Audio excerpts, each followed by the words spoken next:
আস্তানা ভেঙে দাও, গুড়িয়ে দাও, জুয়ার আস্তানা ভেঙে দাও, গুড়িয়ে দাও, এর বিরুদ্ধে ডাইরেক্ট অ্যাকশন, জুয়ার বিরুদ্ধে। কটিয়াদীতে মাদক জুয়া সন্ত্রাসের বিরুদ্ধে মানববন্ধন ও প্রতিবাদ সমাবেশ। বিস্তারিত থাকছে আলামিনের প্রতিবেদনে। কিশোরগঞ্জের কটিয়াদী উপজেলার চরিয়াকোনা ৪ নং ওয়ার্ডে মাদক জুয়া ইফটিজিং ও সন্ত্রাস বিরোধী মানববন্ধন ও প্রতিবাদ সমাবেশ অনুষ্ঠিত হয়েছে।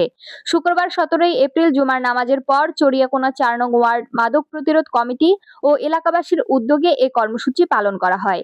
এতে মসজিদের মুসল্লি, স্থানীয় বাসিন্দা ও বিভিন্ন শ্রেণী পেশার মানুষ অংশ নেন। সমাবেশে উপস্থিত ছিলেন কটিয়াদী উপজেলা বিএনপির সহসভাপতি সৈয়দ শামসুল আরেফিন তারা, পৌর বিএনপির ক্রীড়া ও সাংস্কৃতিক বিষয়ক সম্পাদক এইচ.এম. রনি, উপজেলা প্রেস ক্লাবের সভাপতি সৈয়দ মুরসালিন দারাশিকো, পৌর স্বেচ্ছাসেবক দলের আহ্বায়ক আবুল কাশেম, পৌর যুব দলের যুগ্ম আহ্বায়ক মোহাম্মদ রুবেল মিয়া, ৪ নং ওয়ার্ড জামায়াতে ইসলামীর নেতা মোহাম্মদ হামিদ মিয়া, পৌর স্বেচ্ছাসেবক দলের যুগ্ম আহ্বায়ক সৈয়দ হাকিকুল ইসলাম সহ স্থানীয় গণ্যমান্য ব্যক্তিবর্গ।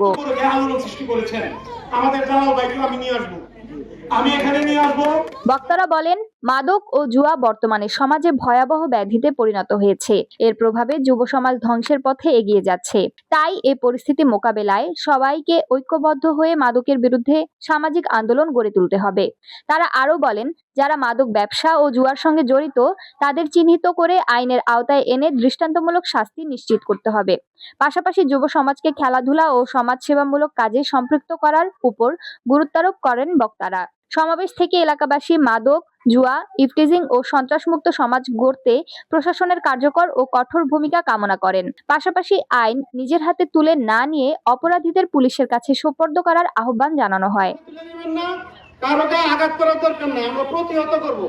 টোটাল 5টি দাবির ভিতরে হলো মাদক বিরোধিতা করা, মাদককে দমন করা। দ্বিতীয় দাবি হলো অনলাইন জুয়াকে বন্ধ করা এবং অনলাইন জুয়াকে দমন করা। তৃতীয় দাবি হলো আমাদের এই ওয়ার্ডে, পৌরসভার কোন ওয়ার্ডে এরকম চুরি চিন্তায় আছে কিনা আমার আদৌ জানা নাই। আমাদের এই 4 নং ওয়ার্ডে মানে ব্যাপক হারে চুরি চিন্তায়, এই চুরি চিন্তাকে দমন করা। 4 নম্বরে হলো আমাদের এই ওয়ার্ডে, আমাদের এই কটিয়াদীর অবৈধ পরকীয়ায় অনেক মানুষ আসক্ত। আমরা চাই এই অবৈধ পরকীয়াকে দমন করতে, এই অবৈধ পরকীয়াকে নষ্ট করতে এবং আমরা এটার প্রতিবাদ করে যাব। কিছু কথা বলছে যে মাদক জুয়া এসে মাদকটা সেবন করলে টাকা লাগে, প্রতিদিন 300-400 যেমন খাইতে পারে, টাকাটা আনবে কই থেকে? তখন সে কি করে? চুরি করে। একটা ক্রাইম করতে গিয়ে আরেকটা ক্রাইম করে ফেলায়। তো আমাদের এখানে যারা উপস্থিত আছেন, এখানে যারা পরিবারের আত্মীয় স্বজন, যারা আছে 4 নম্বর ওয়ার্ডের সবাই আত্মীয় স্বজন এবং এলাকাবাসী সবাই সবাইকে চিনে, নাম উল্লেখ করার দরকার।